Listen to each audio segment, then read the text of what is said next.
Glad to have you back. It's still Business Daily right here on Trust Television. Now we go into our discussion. We're looking at the cost of governance in Nigeria. Quite a lot of development from yesterday, though there are denial from some quarters, but again, there have also been reactions from CSO and of course the Labour Union. But now we'll look at this development with Mr. Stephen Nwachukwu, who is an economist and of course a financial analyst. He joined me virtually from Abuja here. Good morning, Mr. Steve. Good morning, and thanks for having me. Let me get your reaction, your immediate reaction to what we had yesterday, though there have been denials here and there. But again, 114% increase in salaries for public office holders. What will you say to that? There are two ways to actually look at the very figures. And one, you may look at it from an expert point of view. Then the other one, you can also look at it from that public opinion or court of public opinion point of view, in the sense that you're looking at the current sufferings of Nigerians and workers. You remember a couple of days ago, the organized labor went into discussion with the federal government requesting for an increment in their salary, considering the hardship, the hunger and troubles they are passing through as a result of a couple of policies of government which have actually not gone down well with Nigerians and also the organized labor. So these are two ways to look at it. First, if you look at it from that administrative or look at it from that expert point of view, you will say for sure it is justifiable to actually increase the salaries and wages of public servants, in the sense those in the category of judges, the politicians, and name it. So it is justifiable because the last time they did it was about 16, 17 years ago. And considering the fact that the laws permits them, the law guarantees after a period of time that you have to review it and consider some metrics or consider some indices, which are not in positive or in support of their existing salaries or wages. So that could be from the expert point of view or from the administrative point of view that yes, it could be justified that their salaries or their wages should be increased, because over 17 years now, you remember that the Naira have lost value more than 1,000 times. And food, name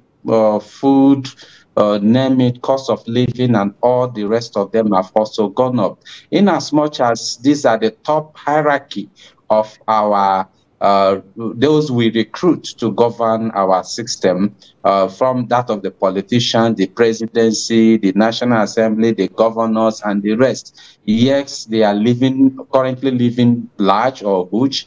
They are living in expense of Nigerians. But from the administrative point of view, it is also good to put what is required. Yes, they have other short corners they actually receive. In fact, the truth or the fact remains that as we speak, some CEOs of federal agencies earn higher than even the president. Ironically, some CEOs of federal parastatals who the president appoints in salary wage formats, they earn higher than what the current political office holder. So it's an ironic. So, and these politicians actually prefer it in that manner so that you can be able to question or to say they earn so much, but they loot so much. They don't earn so much, but they loot so much. Mr. Steve, so what you're saying is that it's okay to increase salaries of public office holders.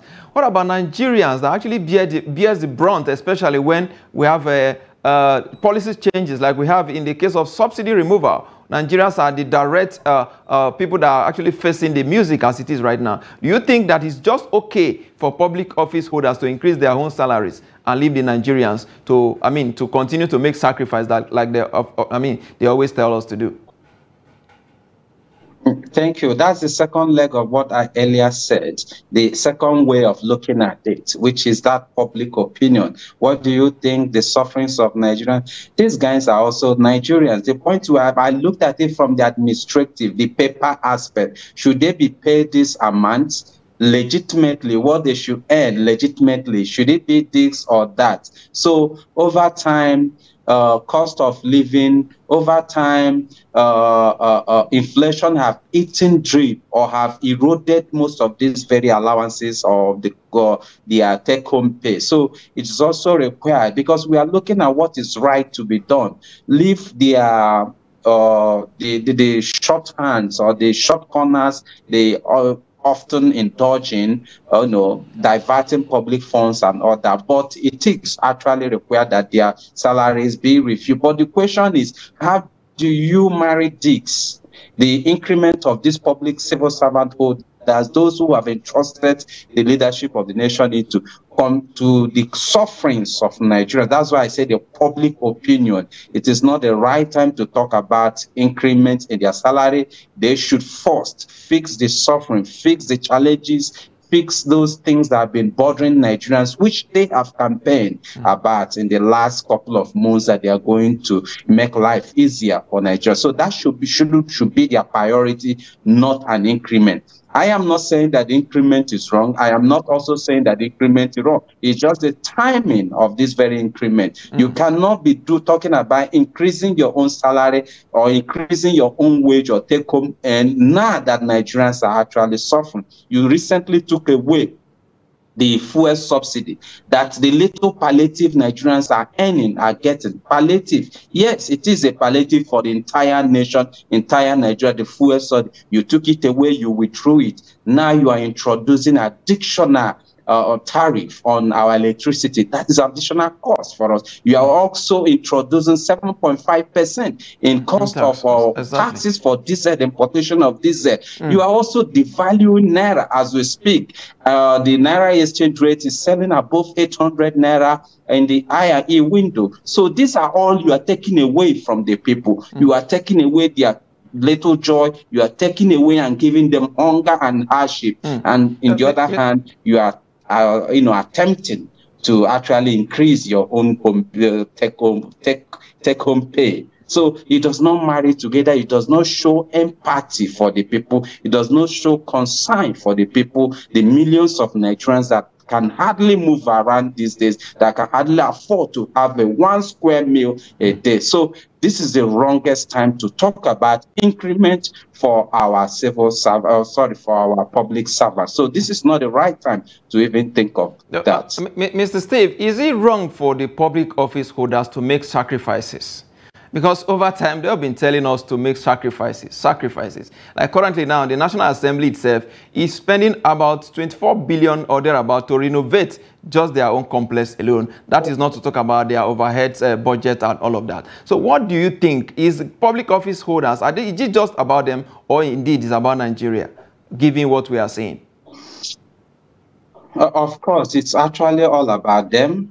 We have not elected or recruited the right political leaders that will be empathic, that will be that will consider the sufferings or the plight of the entire Nigeria. So we continue to harvest from the wrong of the crop of politicians that have presented themselves to serve us. So our public office holders are actually not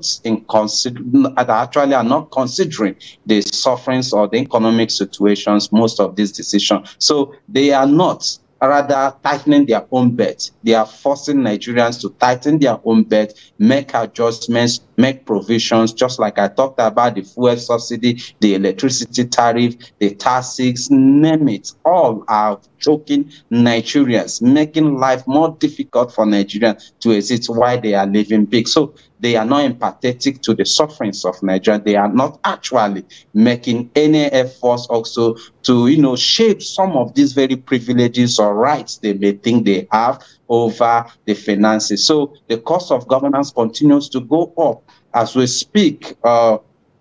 The recurrent expenditure is what is meant to use to service the capital expenditure, which is the capital component of our appropriation laws. You find out that the recurrent continue to soar The recurrent continues to grow. The recurrent encompasses these various salaries, wages, allowances, travel trip, training costs, and all the rest of them. Over 70% compared to 30% of the capital project. And even in that 30% of the capital, which is for the people, remember I said that the recurrent is used to service the capital. The essence of you as a public office holder, a governor, a senator, a legislator, a judge, or what, is to serve the people. And the people are the one receiving the capital components of the budget, which is this 30%. In most often, the same capital component of our budget is under-implemented, less than 15-20%, sometimes 30% when they tried. So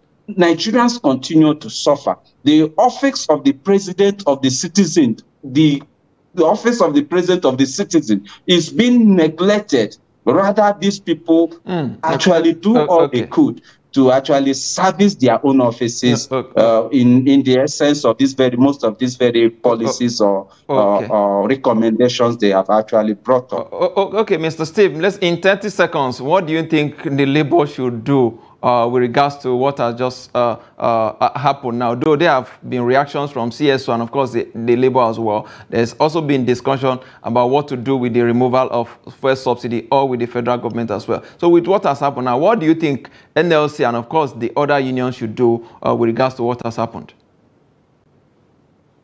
I think at this point it shouldn't be left in the hands of the organized labor, the CEOs, non-governmental organization, and the entire Nigerians. Office of the citizens of Nigeria should all wake up, because we are just talking about all of us. We should not be left it in the hands of the labor. In fact, it's even wrong most times when most of these policies that fight hard on Nigerians, and we be leaving it in the hands of the organized labor. Yes, the word organized labor, they help to aggregate or galvanize the opinions of the rest of the poorest of the poor of Nigeria. Yes, I agree. But the sufferings, the trekking, the hardship is not only suffered by the civil servant that belongs to the labor.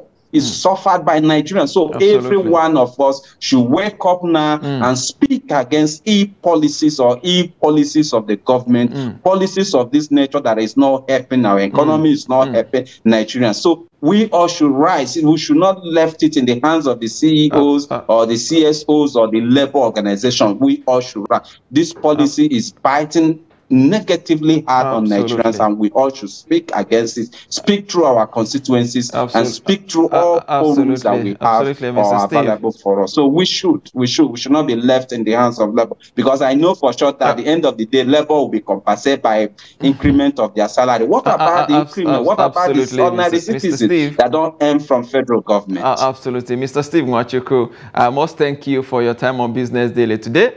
Your contribution is indeed very, very germane. Thank you so much for your time.